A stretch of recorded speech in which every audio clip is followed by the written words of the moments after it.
Welcome to today's webinar, How Philanthropy is Investing in Belonging, Bridging, and Building Common Ground. We will get started in just a minute. A few call reminders. If you have any technical issues, we ask that you please submit a message to webinars@cof.org, and our team will be happy to assist you. Please submit your questions for the speakers throughout today's call using the Q&A function at the bottom of the Zoom screen. There is an automated live transcript available if you click the button to show subtitles or view full transcript. This webinar is being recorded and will be shared with all participants and posted on our website as a resource. Thank you again for joining us today. At this time, I will hand it over to Kristen Scott Kennedy, our Chief of Staff and VP of Strategy and Organizational Effectiveness here at the Council. Thanks, Melissa, and welcome everybody. Thanks for joining us for today's webinar. As challenges to U.S. democracy and social cohesion have grown in recent years, so too have philanthropic investments in connecting and collaborating across differences. This work is often labeled bridging, building common ground, transforming conflict, creating belonging, or fostering pluralism. And to better understand the extent to which philanthropic funding has been put towards such work, the Council, in partnership with PACE and New Pluralists, spearheaded a comprehensive scan of the philanthropic landscape last year. Our research included a survey of foundations and a series of interviews with philanthropic leaders. The goals of the survey were to really understand the baseline of current investment and get a sense of the breadth of work being undertaken. And the goals of the interviews were really to bring more nuance and depth to what we were seeing in the survey findings. What are people funding, why and how, and what are the successes and learnings they're having? How is this work being incorporated internally, if at all, and to what effect? What are the challenges and advice for philanthropic professionals and organizations who want to become more engaged in this kind of work? And also, what feedback do we have for the sector as a whole as philanthropy seeks to support an inclusive and diverse democracy where all belong? To our knowledge, this is the first data collected on how philanthropy is funding, connecting, and collaborating across differences. And today we'll introduce a few of the key findings in the form of positive trends and key challenges. I'm thrilled to be joined by Dr. Nicole Argo, who is the researcher for this project. She's going to kick us off and share the key findings. And then we'll be joined in discussion by Sari Raskin, Vice President of Grants and Community Leadership at the Community Foundation for Northern Virginia, and Dr. Allison Briscoe-Smith, who among others is a Senior Fellow at the Greater Good Science Center and the facilitator for the Council's Bridging Differences Leadership Cohort. Stay tuned for a larger and more nuanced set of findings that will be published later this spring and made available on the Council's website. So Nicole, over to you. We'd love to have you share with us the key findings from so far from the survey and interviews. Amazing. Thank you, Kristen. Bear with me while I get us going here. Well, excellent. It almost never happens so seamlessly. Can everybody see? Great. Okay, thank you so much, Kristen, and thank you to the Council and Foundations for hosting this webinar, to our project partners at New Pluralists and PACE for the stellar thinking and support that has helped shape and bring life to this research. As Kristen noted, I'm going to be sharing some key insights from the landscape scan, and these will be grouped into two primary categories. So one is positive trends, and the other is challenges associated with this work. Before I begin, a quick note on language. Work to connect and collaborate across difference manifests in so many ways, as I know many of us know. It includes approaches known in the field such as belonging, bridging, building common ground, conflict transformation, pluralism, and social cohesion. And then these approaches themselves inform a variety of work, like countering polarization, anti-hate, racial healing, equity, efforts to foster an inclusive democracy, etc. For simplicity's sake, throughout today's presentation, I will often refer to this body of work as this work, and sometimes just simply as bridging. So let's begin with some of the positive takeaways that have emerged from this research. One of our most heartening findings in our survey sample is that foundations are investing in this work significantly and increasingly through what they fund.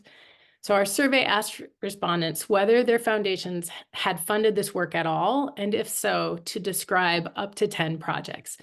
We found that a majority of foundations had funded 6 or more projects. And out of those foundations in our sample funding this work, 25% are giving more today than they were in 2021, and 34% plan to increase their investment in this work in 2024. Lastly, while 16% of the sample reported not yet having funded this work, 78% of them were either considering doing so or planning to fund it in 2024. Our second insight was that there are many different rationales and pathways that lead foundations to this work. Our interviews asked philanthropic leaders why connecting and collaborating across difference was important for their foundation and how they came to invest in it. While their stories and rationales are as unique as they are, we've been able to categorize them. For some, this work is simply core to their mission. This is the case for some of the examples you see listed here, such as fostering connection throughout society, building a practice of pluralism on college campuses, or cultivating cultures of belonging that would prevent othering and enable more effective integration for newcomers into existing communities. But for a majority of the foundations who responded to our survey and to the leaders that we spoke with, this work is important to them because it helps them be more effective at achieving a different mission altogether. So we heard this from foundations that work in scientific philanthropy, as well as those who focus on systems change or advocacy on particular issues like education, criminal justice, or the environment, and many more. This quote illustrates a rationale from a foundation working on policy advocacies. And they said, like most philanthropies, there's the work that we do, like education and the environment, and it's dependent upon public policy. If you don't have collaboration across a broad spectrum, your solutions aren't durable. They're subjected to the whims of change.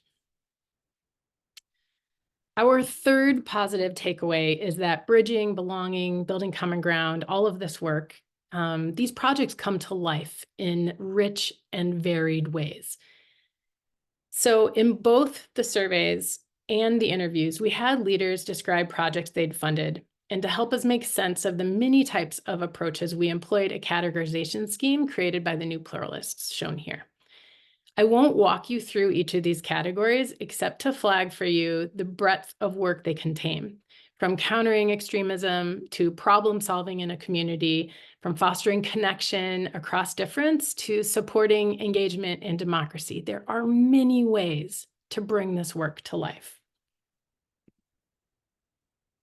In addition to breadth, each category holds a great variation in how that work plays out.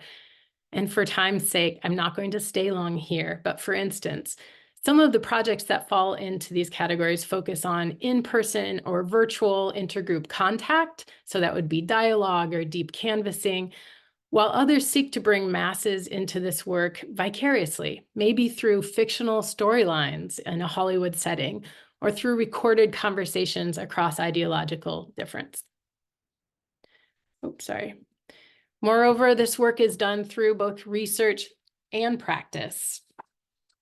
You see, for instance, the 3C high school curriculum that's teaching high schoolers communication and compassion and other principles of pluralism. And then you have the Bridging Divides playbook and other resources that are used by leaders throughout the field. Importantly, philanthropy is not just funding this work. Takeaway number 4 is that foundations are making significant investments through how they operate. Some of the ways they might do this include providing internal training to their teams to help build internal skills, practicing, bridging, belonging, etc., seeking new grantees who are doing this kind of work, or asking existing grantees to weave these approaches into what they're doing. Maybe inviting grantees to include line items that would enable them to do more of this work. Could be incorporating language aligned with this work into a foundation's mission or vision, or not funding work that is antithetical to the principles of pluralism. So this could be, for instance, dehumanizing an opponent in order to achieve a win, which in the long run is hurting a system. Lastly, working with other funders or foundations across difference. So could be ideological differences, values, politics, etc. Using these categories, we asked survey respondents the extent to which they'd engage in these activities in 2022. To which they had engaged. And here we show the percentage of those answering somewhat or to a great extent. Note that the yellow bars indicate responses from foundations that are not currently funding this type of work, while the blue bars indicate responses from those that are. And the one thing, don't get pulled in too much here because we're going to move forward. But the one thing I want you to pull away from this is that both funders and non-funders are fairly invested in partnering across difference with other foundations. This is the top bar. Refraining from funding work that violates the principles of pluralism and providing internal training to their teams. Excuse me. So there is a significant amount of investment in these ways. And then for the items below, it makes sense that they would diverge since the non-funders are not actually engaging with grantees or publicly directly aligned. So for takeaway number 5, we found that foundations have diverse rationales for engaging in this work internally through how they operate. And one of the most frequently mentioned was the reality of workforce diversity and the knowledge that the workplace will only become more diverse. The graph on the right is taken from the Belonging Barometer, and it illustrates how, compared to our personal lives, the workplace is where we are most likely to form relationships with people who differ from us. Excuse me. Well, numerous studies show that diverse perspectives can improve team performance and creativity. It only works when an organization has created a strong culture of belonging, of communication, of psychological safety, etc. So another theme that emerged was change management. Whether we're taking on a new strategic direction or a complete overhaul of some sort, change increases uncertainty by staff, increases stress on everybody, and philanthropic leaders acknowledge that bridging skills can serve both individual staff and the organization as a whole in stressful times.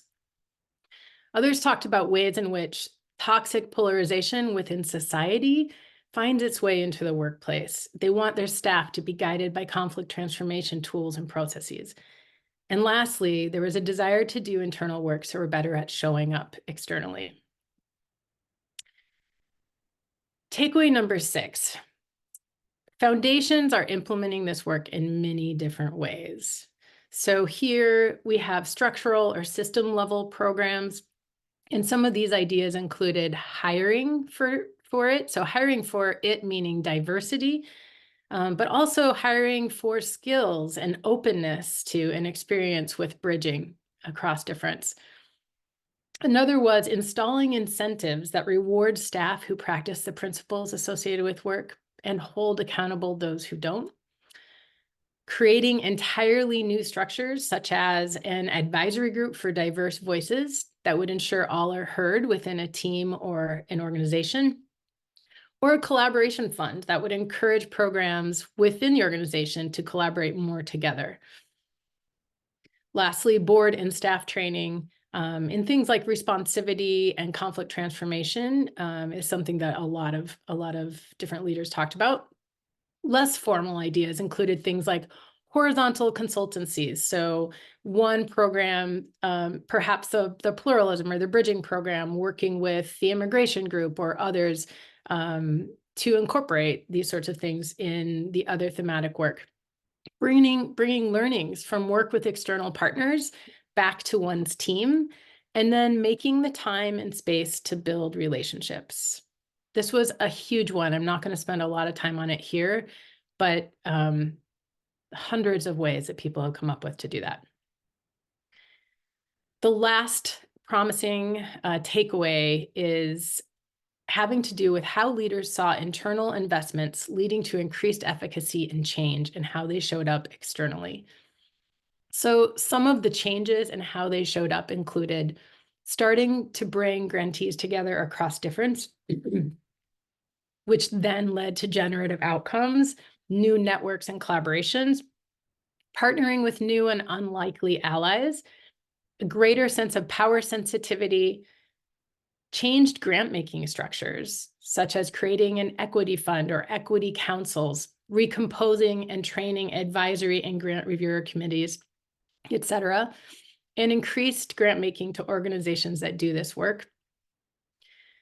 These things, they said, often led to advancement in organizational strategy. So new types of coalitions, shared mindsets within those coalitions that were different from before, and then successes that they would never have had without those two things, or increased invitations to partner on new and different projects, new types of investment altogether, growth in being seen as a connector, and then just enlarged networks of stakeholders, whether it's within a specific community or the larger sector.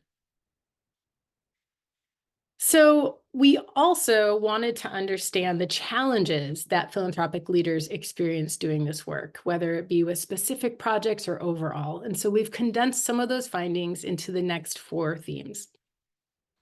Challenge number 1 deals with programmatic challenges associated with entering what is for many a new field and a nascent emerging field. And along with that, helping grantees engage in this work at a time of toxic polarization where it's not cost-free. So themes that emerged here include, how do we find the right organizational partners? Say if you're in a community, are you reaching out to YMCAs or Rotaries? How do you know who can be trusted or who should be taking a risk? Or for partners that will help you implement the work, given the potentially negative consequences involved with doing intergroup contact or bridging poorly, how do you find the partners who are really bringing in diverse people and doing the work well? Another issue that came up was, while the benefits are clear, a true bridging or pluralistic process slows us down.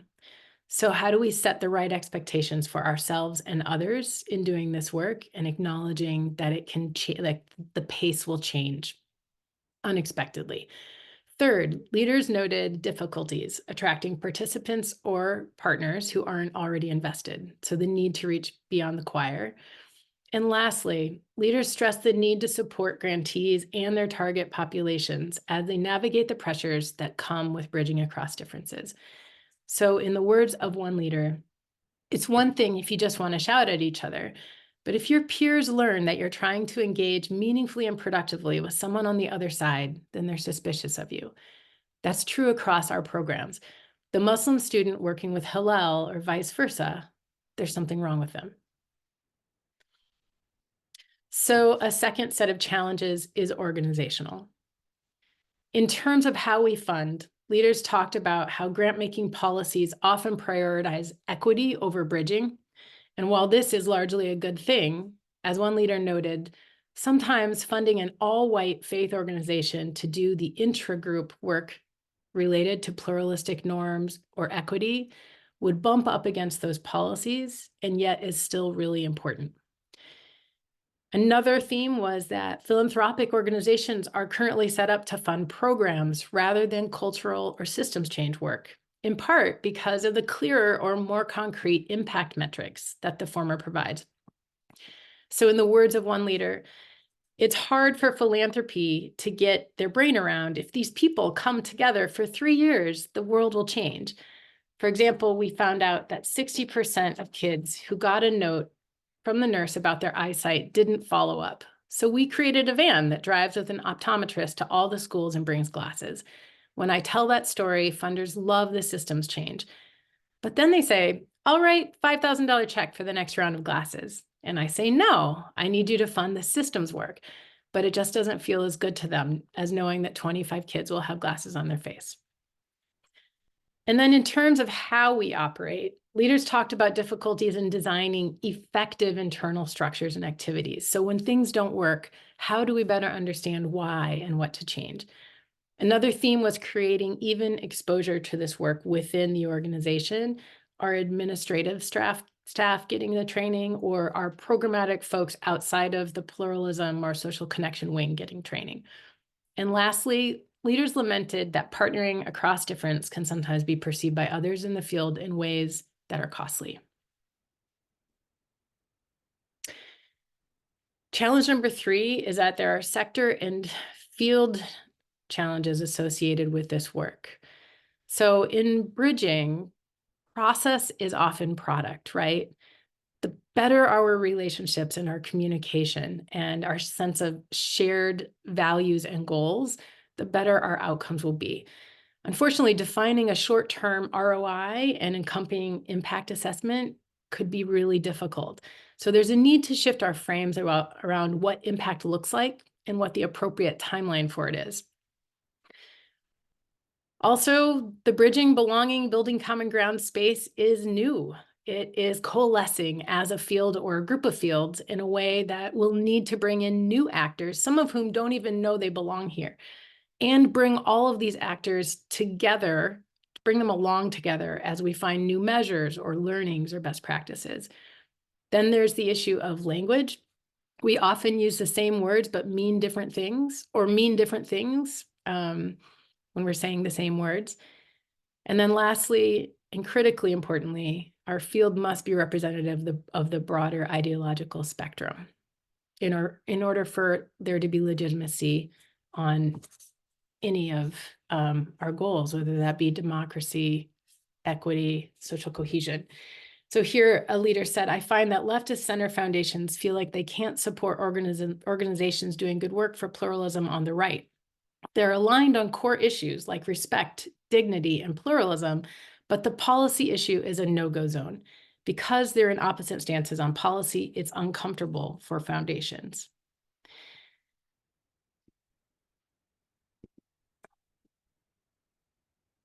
And lastly, there are personal challenges associated with all of the above, as well as with the relational work of bridging, belonging, etc. So if relationships are at the core of this work, that means that we must always be nurturing and maintaining them. You don't one and done it, right? And new relationships are constantly being formed. Of course, we most of us know the personal relational work of bridging and pluralism isn't easy. One leader said, my biggest learning is that this is hard, messy, and long-term. And if you go in with any expectations that it is clean, easy, and short-term, you're going to be wildly disappointed. Others noted that this work can feel more like a journey than a destination, and that you constantly face skepticism. So in addition to these positive trends and challenges, we asked leaders for advice. We're not going to go into that today, but a lot of what they had to say dealt with heartset, mindset, and skill set. Those tools that we can bring to the table that protect us all, value us all, and lead to the type of relationships and growth that we're all looking for. I'll pass it off now to you, Kristen. Thank you so much, Nicole. It's so exciting to see this initial set of findings, which are so interesting. And I can't wait for the full report to be released this spring, which will be an even more nuanced and I'm sure complex view of the state of the field. So one of the things that you found in the research is that there is a heartset, mindset, skill set that leaders need to engage in the work, to do this work. And I'm going to come back to you in a bit to talk about Heartset, but I want to kick off the discussion by actually bringing in Sari Raskin from the Community Foundation of Northern Virginia to talk about the mindset piece. So Sari, your organization has committed to a body of work that you call social trust and civic healing as part of your organization's strategy. Can you talk a little bit about how your organization came to the decision to engage in that work and what it took to get there? Yes. So thank you for including us. And by the way, that data was very, very helpful. And I think we represent the that number that you talked about of the foundations, and in our case, community foundations that are really trying to figure this out. I think that community foundations specifically have a unique place in community because we, in many ways, bring together community to help us make decisions. But we also, and in our case, we have events and we put out information to community that includes private sector, nonprofit, other funders, and they all come together willing to listen and willing to work together. And I think we have an opportunity then to take advantage of that. And with what our programming is, and as the VP of Community Leadership, I think my role is grant making. And I was listening to what you were saying about what some of the funders were saying about impact, right? And so we are thinking a lot about intentionally how we are measuring impact, right? And how we diversify and give access to organizations that have not had access to funding in the past. We're trying to really think about that. So grant making is part of it. And then of course we have our program department, which most recently we started a book circle that our first book that we focused on was Monica Guzman's book, I Never Thought of It That Way, How to Have Fearlessly Curious Conversations in Dangerously Divided Times. And we basically convened, or 425 book groups were convened on their own. And then we brought Monica to town and had a discussion with the author and started to have some very important conversations about what it means to, be in community and build relationships. And as you're talking about, finding ways to encourage belonging, bridging, and building common ground. And so that was our kind of first entry into that. But I think, again, as I mentioned, we're already doing that or thinking about that. So that book circle was the beginning. And then we are on Friday going to be hosting our Shape of the Region conference. And it's going to focus on David Brooks is going to be presenting around trust and healing, actually. And his book, How to Know a Person, will be part of that discussion. But really, we're going to be featuring the Weave Project from the Aspen Institute and talking about weavers, people who are deep into community and are doing exactly the work that we're talking about here. So the audience, again, hopefully, private sector, funders, government, all coming together to hear the message of how important it is for us to encourage each of us to have conversations with one another and build relationships so that change can happen. And I'll just mention one quick thing, which is that we made a decision 3 years ago to invest dollars in Insight Region, which is our data and research center at the foundation. And that has been an interesting way to connect with the variety of sectors that we are trying to connect with, because people want data. They want to understand community. And I think awareness and education is part of our responsibility as a community foundation, and that also bridges relationships because people find themselves in that data, and because they want to understand what is happening in community and be part of solutions. So there's just some examples of how we are engaged in that work. And I will just quickly say, we don't have allocated funding specifically to this work. We're building it as we're flying it. We're flying it, we're building and flying at the same time, the term. And the truth is, we're hoping on Friday, after we have this event and featuring the weavers and the Weave Project, that there'll be people who come forward and say, I want to be part of the solution. I want to be part of bridging, these relationships and finding solutions for some of the issues that we're all feeling in our community. I don't know what that's going to look like, but we're willing to take risks. And I'm very fortunate that I'm at a community foundation that's pretty entrepreneurial and takes risks, but also looks at what's happening in community to figure out creative ways in which we can engage. Sorry, I'm curious, as an organization that's made this express commitment to this work, what kind of challenges have you faced along the way? Anything that you're willing to share with the group about what you've encountered as you've been public about a commitment to this work?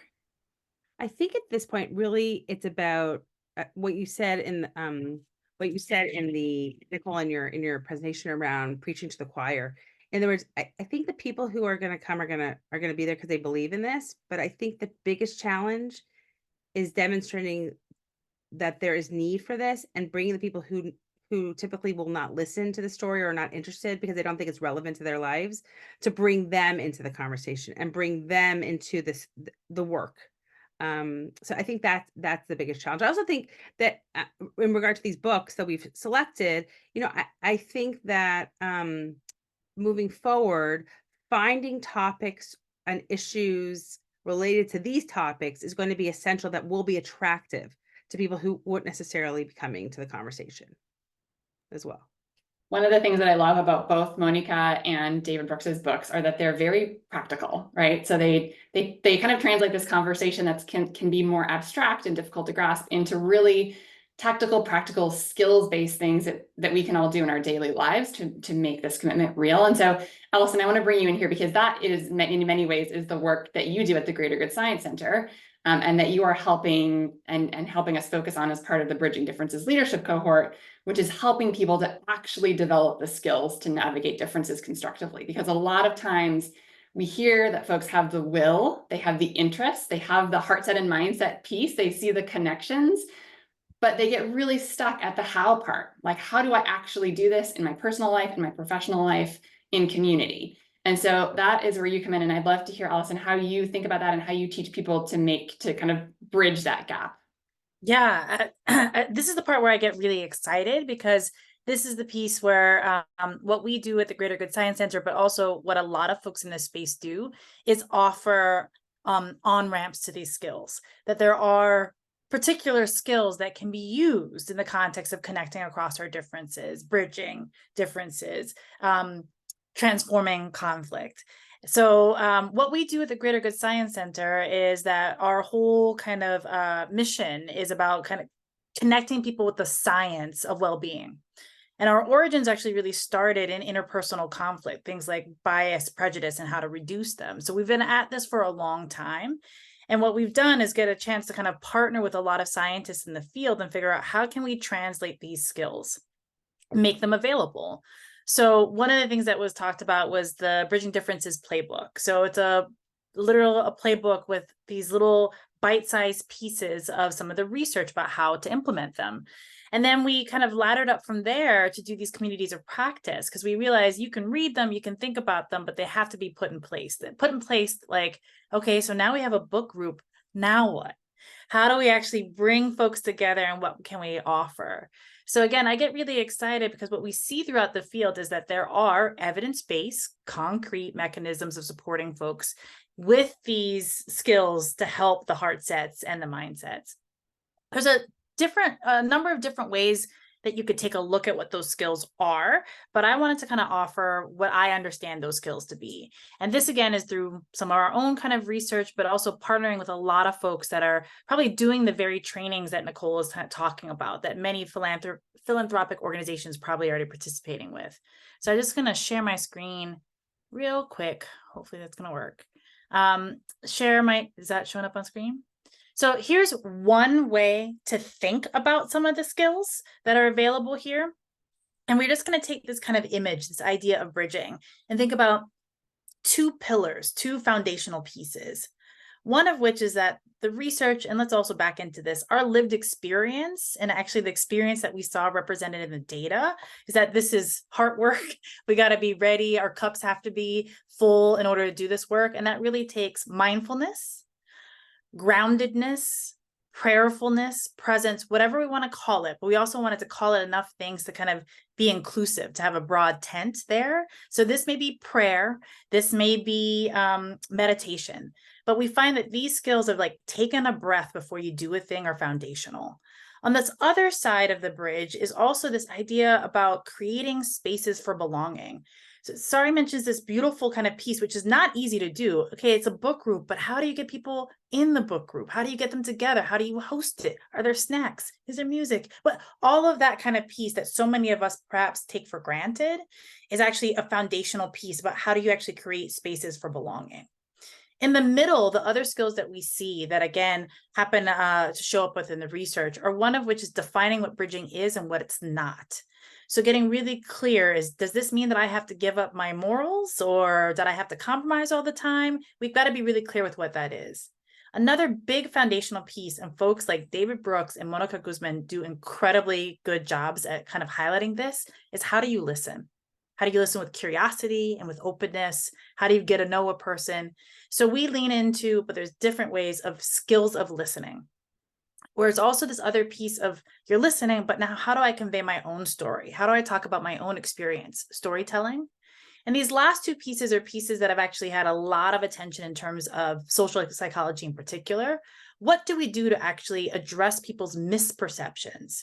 We often misunderstand and misperceive or have stereotypes, biases, assumptions about the other.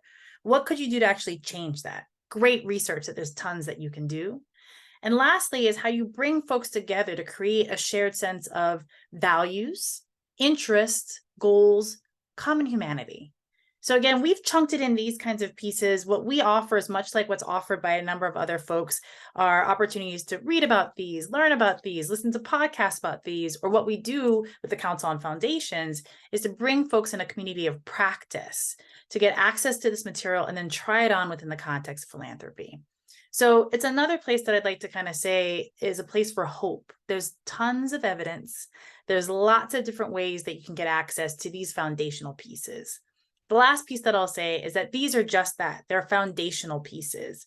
So as my colleagues here know, I love this analogy. These are pieces of broccoli. They're healthy for us. They're really good. They're tasty. We can blend them up in a smoothie and hide it that way. We can leave it on our plate, but these are just pieces of broccoli. They're not the entire meal. So sometimes the challenge is that people get super excited about the broccoli, but we need to understand there's a larger meal.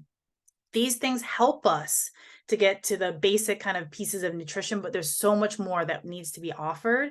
And that's the Heartset mindset and the larger pieces of work that, again, Nicole talked about within the research and within the kind of experiences that you offer. So again, it's a place that I'm excited about because there are things that we can do, but I don't want to over-index or overemphasize. This is not the means that's going to solve all the problems. This is some really good broccoli. Yeah. So with that, I'll pause. And that's such an important point, Allison, and something that I know comes up a lot in conversations we have with funders is kind of the clarification that this is a strategy that can be deployed to advance your outcomes, but it is not the requirement to think about it and apply it in every possible situation, right? It is a tool in your tool belt that you can strategically and thoughtfully use when it makes sense for you and your organization to do so. So I think that paired with the broccoli analogy is really helpful. The one thing I wonder for you, Allison, you've led many cohorts of folks through this curriculum, through these skills. I wonder kind of what is the skill that people bump up on the most, the skill that is really the hardest for folks to kind of grapple with, to implement, to practice themselves? I mean, I think there's a host of them. I think there's a lot, people seem to be a bit more familiar with issues of like implicit bias or misperceptions, or actually familiar and practice with things like creating shared goals, coalescing groups around a particular item. I think people are perhaps familiar with that and used to some of the bumps that have come up there. I think the most foundational place where people have bumps is in the listening. And that this is not just, I heard you. This is, I really need to listen. I really need to take it in. I really need to be curious and ask hard questions. So I really think it's the skill of listening. And then the last kind of bump is, I really think it's the skill of taking care of ourselves in this. I think when we're often really used to kind of serving the other or serving other communities, we may not be so trained in knowing that we have to be well in doing that. We have to be reflective in doing that. We really have to know, why do I have those biases? So this may just be because I'm a Berkeley therapist, but I kind of think that in there somewhere is that idea that the hard work around this is really, I have to be really understanding of who I am. And then also the really, really hard work and practice of listening. Awesome. Nicole, I want to come back to you now because we want to talk about Heartset. And there were some things that you learned about Heartset and the sort of Heartset that funders who are involved in this work typically display. So can you talk a little bit about that orientation and what's showing up in the research? Absolutely. And Allison, thank you for that. You actually teed this up perfectly by this understanding that taking care of ourselves and others relies on really knowing not just what our biases are, but also our strengths and how to be genuine and authentic. And when it's too much, what we need to do to take care of ourselves. So Heartset includes the emotions, attitude, and drive that we bring to this work. And some say it's the foundation because without mastering our fears, harnessing a willingness to engage in a positive and constructive way, it's difficult to sustain win-win interactions. So leaders described a variety of qualities and ways of showing up in this domain. And one was authenticity. So a commitment to being genuine with whatever one is feeling or working on, and expecting others to be genuine with us, because this is critical to building trust. A second was a responsibility for personal growth. So a commitment to constantly self-explore, to learn and grow as individuals, that we are personally doing the work to dismantle our own internal ideas about systems of power or race or gender or how emotions work or how anything, right? Then there's being able to approach the work from a place of mutuality, interdependence, and vulnerability. And this, I would say, came up more than anything else, that you could be a master of bridging, and there's nobody here who is considered a master who doesn't walk into the room and say, am I ready to come at this from a place of mutuality, right? Recognizing that whoever I'm talking to, they are a part of our larger we, and we have something to gain from the interaction, both of us. And acknowledging this goes hand in hand with a willingness to be changed by the work. We're not doing this work to change others, we're doing it to change all of us, including ourselves. Then was compassion, approaching those with whom you're working and oneself with empathy rather than judgment. And it sounds so simple, just writing that sentence, to be honest. And yet, I think most of us find how easily we judge ourselves unless we jump into the default and say, stop, wait. So constant commitment to compassion, and then care and community, a commitment to supporting and caring for the community of people who are doing the work with us, knowing that that comes back to us when we need it as well. And then lastly, I won't go into these unless you want, but a lot of people answered Heartset questions with mindset frames. So the assumptions, beliefs, and principles that they follow in this work sort of inform their Heartset and vice versa. And the things they talk about there, which I really won't describe too much, is just all people deserve equal rights and opportunities, intellectual humility, curiosity, open-mindedness, a commitment to listening, sometimes more than we talk, sense of possibility and growth mindset, commitment to relationships, and perspective taking. That's it. Thanks, Nicole. That's a lot, but it is so rich. And there's so much more. I'm sure we could just have this conversation for the rest of the afternoon and not run out of things to dig into. If anyone has questions, we have a few minutes for questions, so feel free to put them in the chat. I'm going to go around and actually just ask all of our panelists, for funders who are kind of curious about this work, maybe the early stages of thinking about a commitment to this work, whether it is central to their strategy or becoming central to their strategy or an effectiveness imperative. What's your advice? Like, where would you suggest people start? Knowing that we covered a lot today and there's a lot of different entry points, and different entry points are actually good. They're okay. So where should folks begin? And maybe, sorry, I'm going to start with you. I think that's the key point, entry points. I think that as long as we create a variety of ways to get engaged, so I'm listening to what Nicole and Allison were talking about, and I think the choir is already with us. It's all the people that are not with us, and what we're asking them to do from a self-awareness perspective and from empathy and being authentic when they're in community. That's hard work, and we can and it takes time. So I think for us, our responsibility as a community foundation, we engage community in a variety of ways. We think creatively about, okay, how is someone going to come into our space? We need to continue to think about that with the goal that this is some of the work that we can do and we can introduce them to.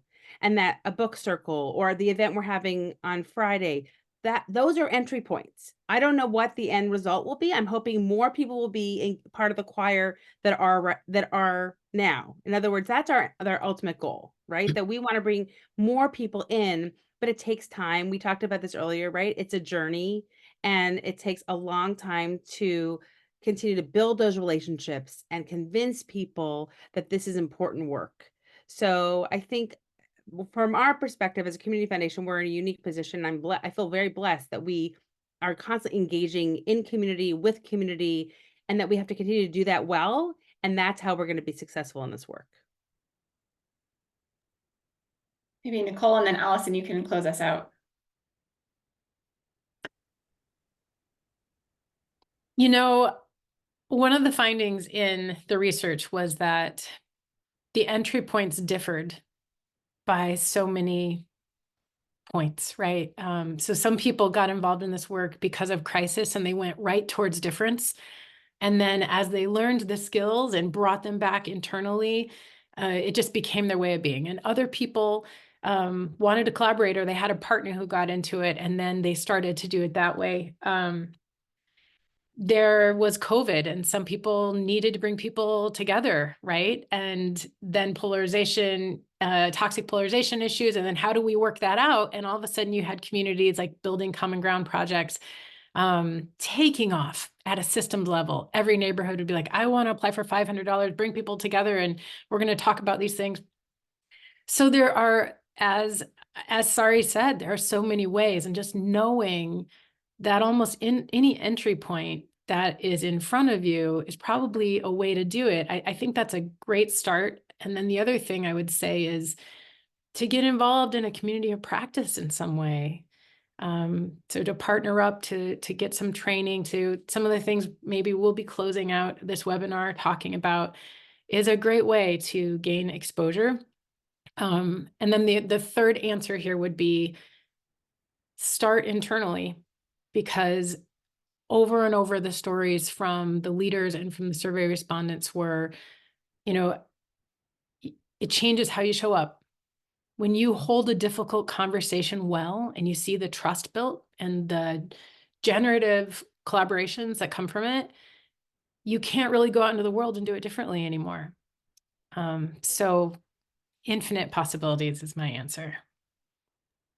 Actually, we have some questions in the chat that I'm going to pose for you, Nicole, because they, I think, are related to what we learned in the landscape scan. And they're both related to policy. So the first one is, were there examples of foundations that put aside policy differences to engage in the broader work of equity and respect with other foundations that they would otherwise be at odds with? And the second one, somewhat related, is one of the areas I've not heard enough on is the role of local policymakers. Can we hear about effective strategies with bringing policymakers to the table for the work? So this might be something that is like we have more to share about when we actually get to the report, but I'm curious if there's anything that you would share right now to either of these questions. Absolutely. And the report does go deeply into the first, and we'll touch upon the second, I think, in more depth. But absolutely, we had multiple stories of foundations that made explicit choices, sometimes with a lot of internal battles, to work with foundation partners who they were opponents with, right, in the policy sphere.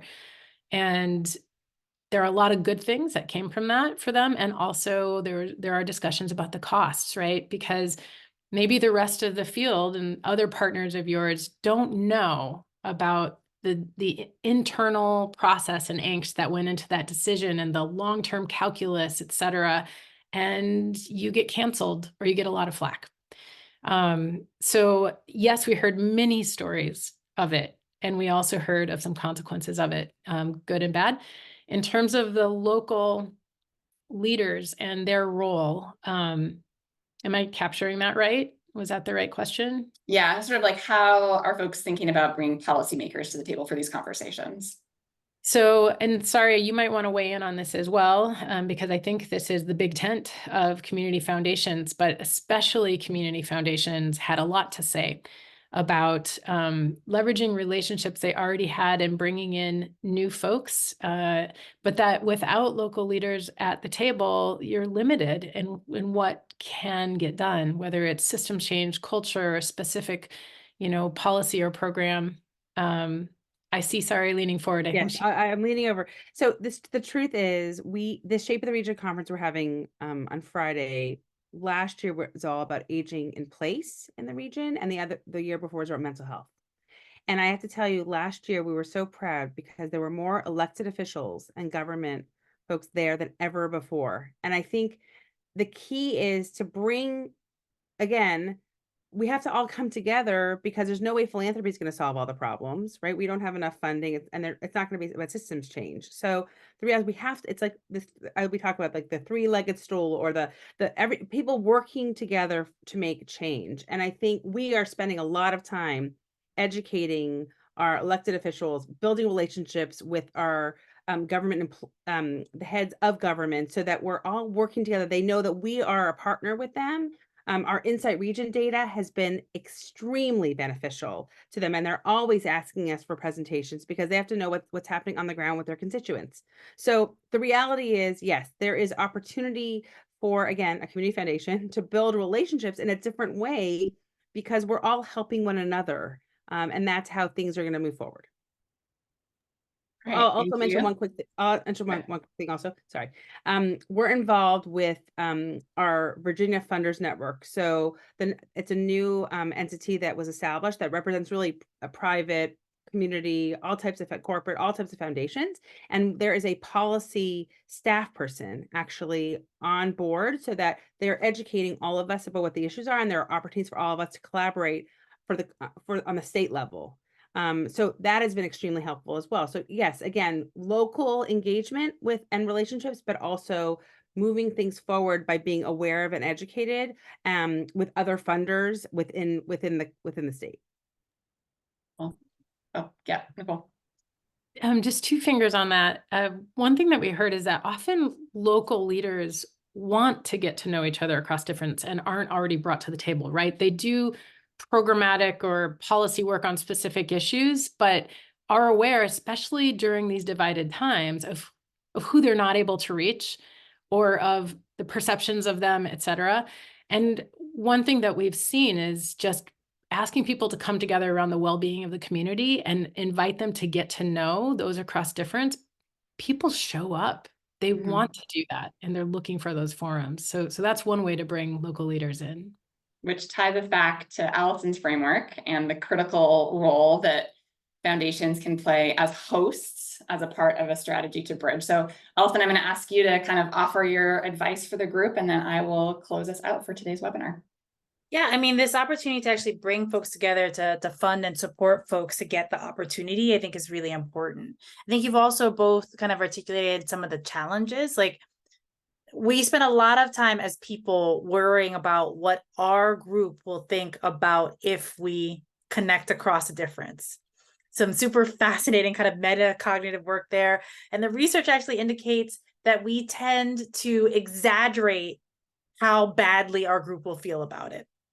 So that's an interesting kind of piece. We get to address that when we actually try it out, when we get to come to a book group or host a listening and things like that. So I think there's lots of things, systems, all of these opportunities, dinners, book groups. But the piece that I really wanted to emphasize in terms of kind of like a part of kind of advice or what I hear from folks in terms of how to start this work, in addition to the wonderful wisdom that's already been offered, is I'm from Hawaii and have just come back, where we were paying attention to how to create belonging on a big school campus. And there's a term called hey, why no, or hey, why no, which means the water's already here.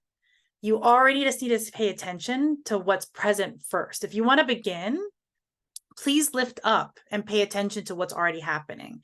And also pay attention to things that maybe you didn't notice, like that person in your office that is really good about making people feel celebrated and recognize. What are they doing? The people that connect across their differences in your own space. The idea to kind of begin internally, locally, specifically, it's right there. So I think a lot of times people feel like we got to get a new training, we got to learn a new thing. I would really encourage people to pay attention to the water that's already right there.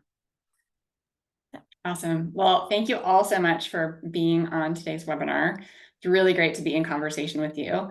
And as we wrap up, I do want to share just some additional thoughts about work that the council is doing in this space. So the survey and the landscape scan findings we discussed today are just part of a broader body of work that the council is undertaking to support philanthropy to connect and collaborate across differences.